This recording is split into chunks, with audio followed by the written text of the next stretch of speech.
Oneohtrix Point Never, sometimes known as OPN, is a working name for a guy called Daniel Lopatin, who's an experimental electronic music producer from Massachusetts. He's particularly known for experimental reinterpretations of various genres.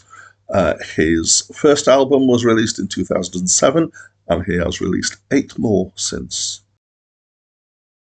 Hi, my name's Dan. So this is the 7th album released under the name Oneohtrix Point Never, and it's my first time listening to it. But I do have quite a history with Oneohtrix Point Never, and this is the 4th review that I've done of his albums. So the first review that I did was one that was on the list. This is actually only the second one that's been on the list. I did one as a request review, and if anybody wants to request a review of any album, I never make an absolute promise that I will, but if you leave a comment on any of my videos on this channel, I should see it, and I currently don't have much on my pile, so I'd like to invite request reviews right now. And I did one as a new release when he released his most recent album, I think it was, yes. And the biggest 24-hour bubble of reviews that I've ever had on my channel was after Daniel Lopatin, who is Oneohtrix Point Never, mentioned me in an interview with the Irish Times that appeared on their website, and I got a sudden, real big burst of views. And at the time, he had seen the review of the first one that I'd done. I don't know if you're still lurking around. If you are, hi Daniel, nice to still have you with us. So, what am I going to say about this album? I would describe it as being experimental electronic music, which is, could probably describe most of his albums. It's quite unusual, and I think the word disjointed is one that really comes to mind.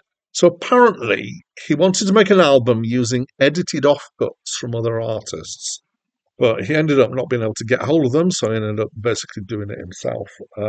And also, this was recorded in the wake of a tour when he was opening for Nine Inch Nails and Soundgarden, and so has some heavier influences in as a result. He wanted to explore pop. As I say, he ended up adding metal influences. He's got pop chords and chord sequences, but it's really a grotesque mashup of all sorts of things. And that word grotesque is one that I think is, I hope, fairly appropriate. It's energetic and aggressive. I believe the intent is to be fascinatingly repulsive, like when you have a sneeze and then you've got to check out what you sneezed afterwards into your hanky and have a look. It does involve some lyrics and spoken word.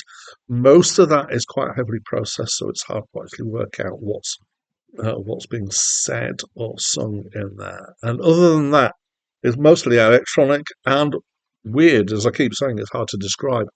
Some bits are like noise, some bits are like ambient, some bits are like glitch, some bits are like all of those put together, I guess. Some are, as I've said, pop, kind of standard chord sequences. There are some bits of the lines where they sound like it's kind of very randomized note sequences done pretty quickly. Everything's heavily processed and interleaved and forever moving on. And it feels like he can't kind of hold a chord on a synth without twiddling some of the knobs to make the sound change over time. Or, an arpeggiating thing with the twiddling sound is quite a common sort of theme in here. Recently, I went to a gallery called Goma, which is the Gallery of Modern Art in Glasgow. And when I was there, I kind of got this feeling that everything there have this. I described it as being an aura of faintly profoundness, but of unspecific significance. In that you kind of you got a feeling that there's something going on, but you can't quite work out what it is. And I feel like that with modern art, this is a thing because you then leave it to the commentators to actually put that significance in. to suggest what they think is significant here. And it felt like this was a kind of musical version of that, or an audio version, or I'm going to say it's in some ways like a musical version of a Jackson Pollock painting. It's challenging, it's interesting, it's head scratching, and you're kind of sure it means something, but you're not exactly sure what it means. So, as I said, often in art, that's left to the analysts.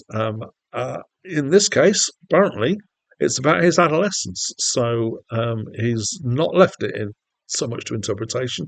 And I can buy that when I hear it. It's got that kind of disjointed, disorientated kind of things aren't quite right with yourself feeling that adolescence kind of seems to come along with.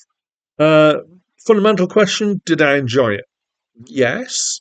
Actually, I probably enjoyed it more than his other albums that I've reviewed so far. It is dense and unusual, and so it's not a light listen. It's not, something to stick on in the background.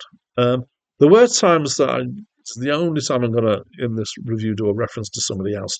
At times, it reminded me of a guy called Isao Tomita, who did experimental electronic stuff in the 1970s and I think into the 80s. Japanese guy who particularly focused on interpretations of classical pieces, and just the way that he's used the transitions in sounds at times reminded me of his stuff, which obviously was all analog at the time. So there we go. That's a whole lot of stuff about this album. It's probably not for everybody. It's certainly not as accessible as, say, Taylor Swift or something like that. But as always, I'd love to know what you think of it. So if you know it, please let me know by leaving a comment. And if you don't know it, why not have a listen? And then let me know by leaving me a comment. That's it from me for now.